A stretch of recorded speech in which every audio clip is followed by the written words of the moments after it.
go. Rick, it's Tuesday, and here we are. We are.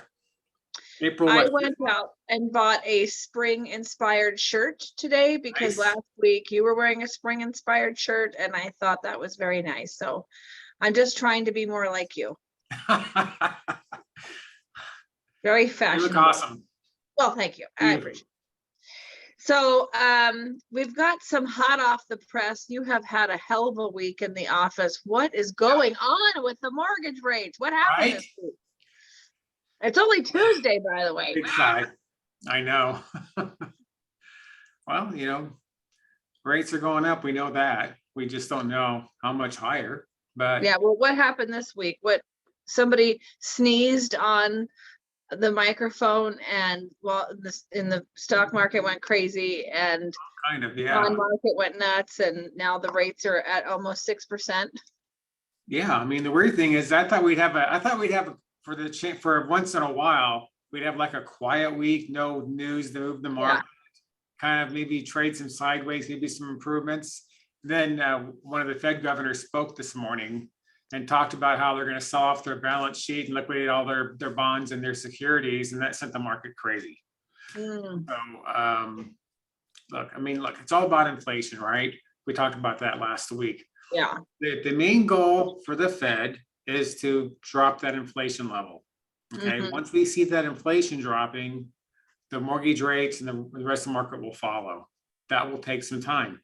That will not be an overnight fix. That won't. As long as we have all these issues with Russia, sanctions and so on, that's going to put pressure on inflation. I think we're going to have some more supply issues down the road. So that creates issues with inflation.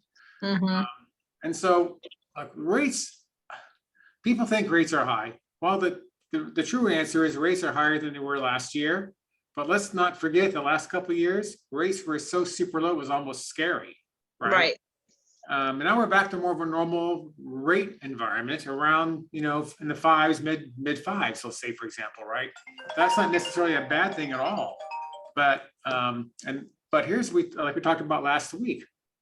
I am very confident that once the Fed does what they're supposed to do with respect to, tempering inflation and bringing those numbers down, the rates will follow that trend. Yeah. And that won't happen overnight. That will take, my guess, and based on history and experience, about 12 to 18 months for that to happen. So, so buyers that are buying homes now, the important thing is not to worry about the rate, get the house. Yeah. Because without the house, rates don't matter, right? Right. And then the next 12 to 18 months, we'll roll those loans down to the lower rates again, and then save them who knows how much money in payment, but it'll be a much better payment. They'll have the house and the equity in the meanwhile. Yeah, I think that's very solid advice.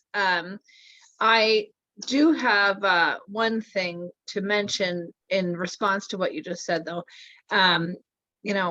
When's the best time to have planted a tree? Yesterday. The next best time is today. It's like, like you said, the rates don't matter if you don't have a house. So I wouldn't even, I'm like super conservative. I like to play on the safe side with everything. So I'm like, don't even plan on refinancing next year. If you can, sure, great.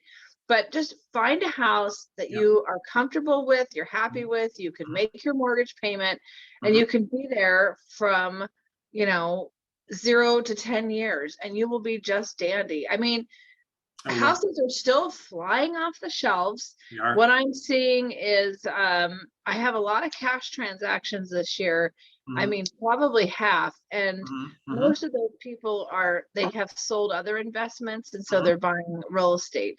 So, I mean, I'd say probably there's a very large percentage. I should probably find out if there's a way to capture that data. But for this year, that are investors. So investors are still buying. This is buying a real estate is the best way to, protect yourself from inflation. And but here's what I'm seeing for the offers that I'm getting, since I'm always waiting, because when the interest rates go up 2 to 3%, that affects people's payments by 20 to 30%. I Mhm. mean, they're 20 to 30% higher than Right. they were last fall. Mhm. And so, you know, there's got to be some kind of trickle down effect of this. And I'm Mhm. starting to see it a little bit. So most of my houses, they're priced right. They're not too cheap. That's very, very important because there's still Right. agents that are playing this game with Yeah. pricing things 10 to 20% under market for some godforsaken reason. So my houses are priced appropriately, which Mhm. is higher than what the last sales were. Okay. Right. And so my listings, what I'm seeing is 5 to 10 offers. And right now I'm seeing 3 to 5% over list price offers, not 5 to 10% over. Yeah. Unless I've got something that's some kind of anomaly that's got like a unit in the back or something like that. Sure. Sure. So it's really important just to manage everybody's expectations. Mhm. And also for buyers, again, they're if they were at the top of their market last fall looking for houses that they couldn't get into, couldn't qualify, and now the rates have gone up 2 to 3%, Mhm. they're probably having to choke back what their budget is, Mhm. and they didn't like their budget last year, so they're probably still not going to like their budget this year. Right. So their probably biggest regret is not buying last year, you know, or the Yeah, year that's for before. sure. Well, But I mean, yeah, we've talked about that too. I mean, I've said for a long time with home buyers that time is not their friend in this right, product. yeah, And agreed. and so we've certainly that has played out now to be reality, right? Right, yeah. And I don't think that's changing anytime soon. I saw a report this morning, by the way. This is Mhm. a nationwide number that housing values in the month of February increased 2.2%.